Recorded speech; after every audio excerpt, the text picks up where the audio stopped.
Olá, meu nome é Shirley Adriana. Quero compartilhar com vocês, à luz da palavra do Senhor, a questão do poder da união. Quero que os irmãos acompanhem comigo, lá no livro dos Salmos, no capítulo 133, do 1 ao 3, onde diz: Ó, como é bom e agradável viverem unidos, irmãos! É como óleo precioso que desce sobre a cabeça, o qual desce para a barba de Arão, e desce para a gola de suas vestes. É como orvalho de Hermon, que desce sobre os montes de Sião. Ali ordena o Senhor a sua bênção e a vida para sempre. Nós vemos aqui, amados, nesse salmo, como é agradável, né? Nós vemos que esse salmo é um salmo de Davi, onde ele exclama: ó, quão bom e agradável os irmãos vivem em união. Ele termina o salmo dizendo: ali o Senhor ordena a sua bênção. Quer ter a bênção do Senhor? Viva em união. Ele chega a comparar essa união como óleo precioso, que ao consagrar Arão, esse óleo foi derramado em sua cabeça, descendo para a sua barba, né? Revestindo as suas vestes, descendo para a orla, né? Onde ali, ao peitoral de Arão, ficavam as 12 pedras que representavam as 12 tribos de Israel. Então, o Senhor, né, estava ungindo não só Arão, mas Arão estava representando também o povo de Deus. E Davi, quando ele via este povo subindo a Jerusalém, né, de todas as tribos, subindo ao alto de Jerusalém para lhe prestar o seu culto a Deus, né, levar seus cordeiros, né, para o holocausto, né, para purificação de seus pecados. Nós vemos que Davi ficava admirado ao ver este povo reunido. E ele chegou a exclamar: ó, quão bom e agradável que os irmãos vivam em união.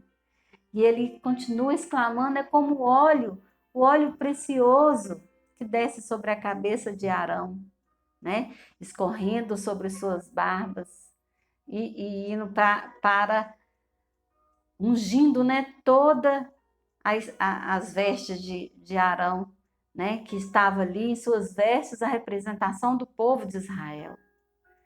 Nós vimos ali que nos ombrais de Arão ficava 2 pedras, uma do lado direito, outra do lado esquerdo, onde representava 12 tribos de Israel. Cada pedra tinha o nome da tribo de Israel, 6 de um lado, 6 do outro, de acordo com o nascimento, né, de cada um. Em seu peitoral, perto do coração, ficava 12 pedras, cada uma representando uma tribo, né, do povo de Israel, que é o povo de Deus, né? E ele continua dizendo, né, é como Monte Hermon, que o seu orvalho ele chega, né, até ao Monte Sião, as colinas do Monte Sião. E ele finaliza dizendo: onde ali o Senhor ordena a sua bênção. Então ele ficava admirado ao ver aquilo, né, a união, né, dos irmãos. E ele chegou a exclamar dessa maneira, né, o quão bom e agradável. Gente, imagina o coração do nosso Deus. Se é o coração do rei Davi, ele se alegrava ao ver o povo subindo a Jerusalém para adorar ao Deus, para unir-se em adoração ao nosso Deus. Imagina o coração do próprio Deus, né? Nós vemos aqui, vou ler um versículo para você, de Êxodo 22, 12a, onde diz assim: e porás as 2 pedras nas ombreiras do éfode, para servirem de pedras de memorial para os filhos de Israel. Então nós vemos que nas vestes de Arão existiam duas pedras, né? E em seus ombros, cada pedra com o nome da tribo de Israel. E essas pedras, elas serviam como memorial. Então Arão, ele levava essas pedras ao ombro, né? Como memorial do povo de Deus. E na estola, né, de suas vestes, mais 12 tribos, cada uma com um nome. 12 tribos representando, junto ao seu coração, as 12 tribos de Israel. E nós vemos também que essa estola era uma estola que ela se dobrava, né? Fechava-se como fosse uma bolsa. Dentro da estola eram colocadas duas pedras. Essas pedras chamavam-se Turim, Urim e Tumim, que quer dizer, Urim quer dizer luzes, Tumim quer dizer perfeição. Luzes da perfeição do juízo de Deus. Eu quero ler para vocês em Êxodo 28:30, onde diz: também porás no peitoral do juízo Urim e Tumim, para que esteja sobre o coração de Arão, quando entrar diante do Senhor. Assim Arão levará o juízo dos filhos de Israel sobre o seu coração diante do Senhor continuamente. Então nós vemos aqui que Urim e Tumim, né, que quer dizer luzes da perfeição do Senhor, né? Estar na vontade de Deus, ou seja, é estar na vontade de Deus. Nós vemos aqui, irmãos, que Urim e Tumim representava o juízo seu. Dizem que essas pedras, muitos estudam para saber que tipo de pedras eram essas, né? Até o próprio Davi chegou a mandar pesquisar sobre essas pedras, de tanto que elas brilhavam, né? Por isso que vem o nome luzes, né? E como elas eram representadas diante do Senhor, Arão levava elas, né? Quando levava também o sangue do cordeiro, né? Que era imolado ali para a purificação do pecado de cada um do povo de Israel. Essas pedras iam diante do altar do Senhor, né? Levando o quê?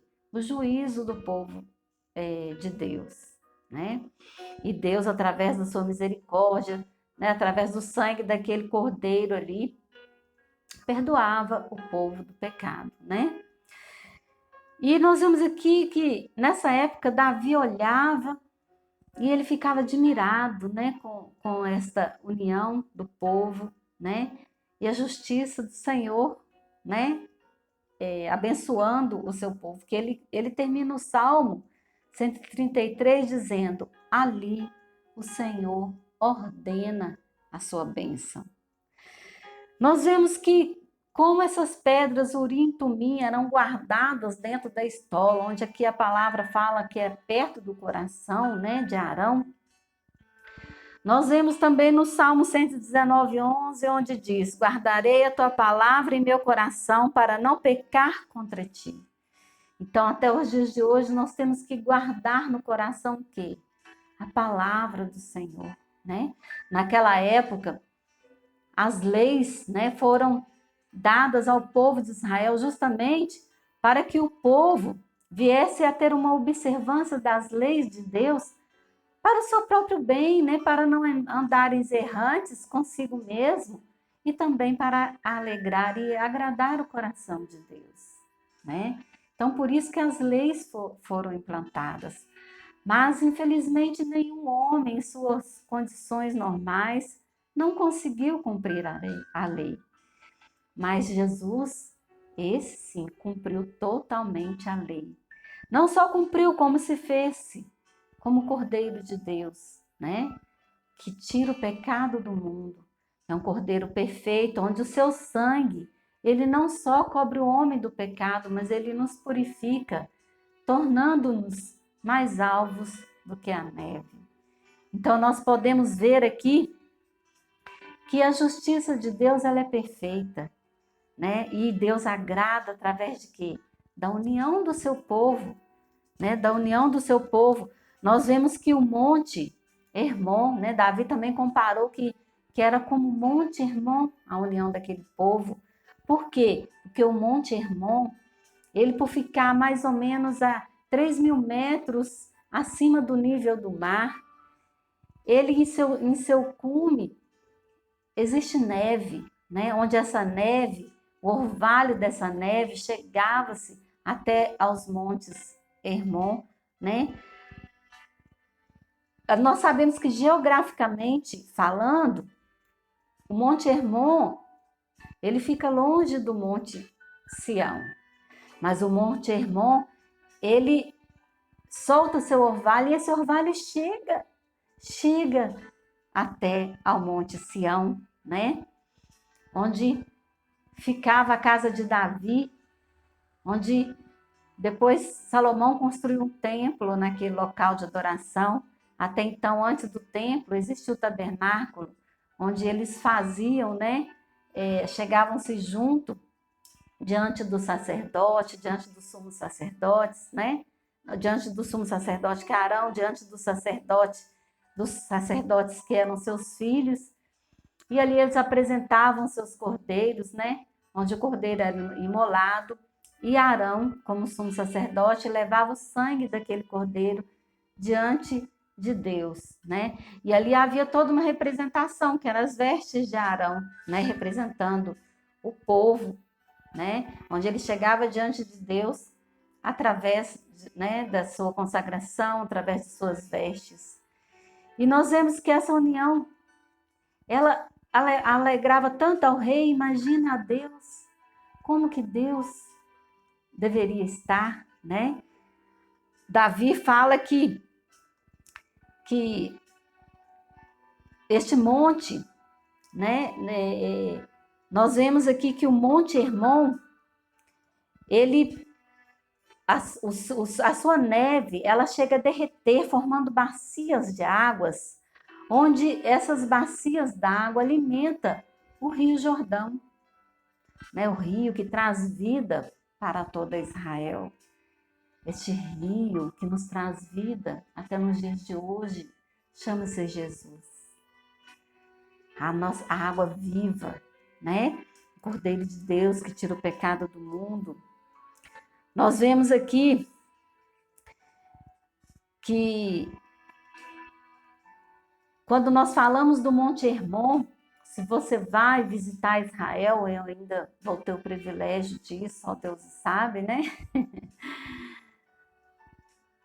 Hoje eu não tenho muita vontade de viajar, não, mas já tive muita vontade de ir a Israel. Então, hoje, com as redes sociais, nós conseguimos ver, né, como é um pouco Israel até nos dias de hoje.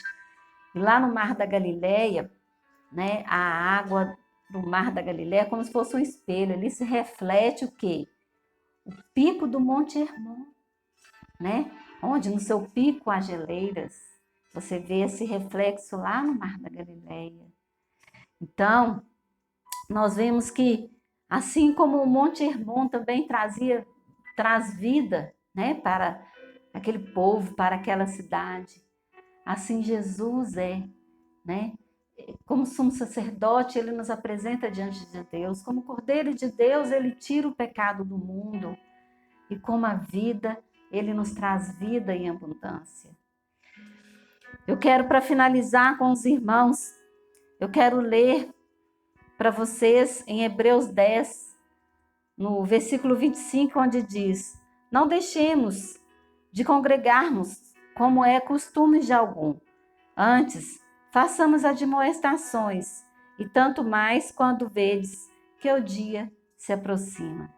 Então, vocês veem que no Novo Testamento também há uma admoestação para nós, cristãos, para nós, filhos do Deus Altíssimo.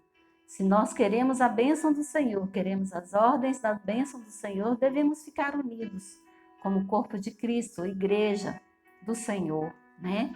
E aqui está falando assim, para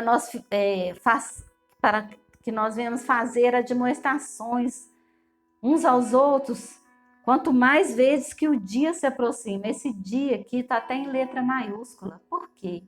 Que dia é esse? Que dia é esse que se aproxima? É o dia da volta de Jesus. Nós, principalmente nos dias de hoje, com os acontecimentos, né, que nós vemos acontecendo aos nossos arredores, né, do mundo inteiro, a gente vê que as profecias estão se cumprindo cada vez mais e mais e Jesus está voltando, né?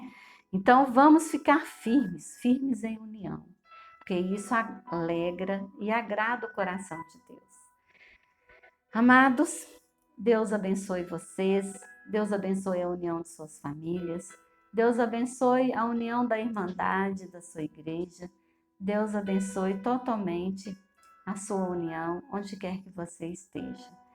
Que tenho certeza que o Senhor ali vai estar ordenando a bênção dele sobre a sua vida, tá? Deus te abençoe e fique com Deus.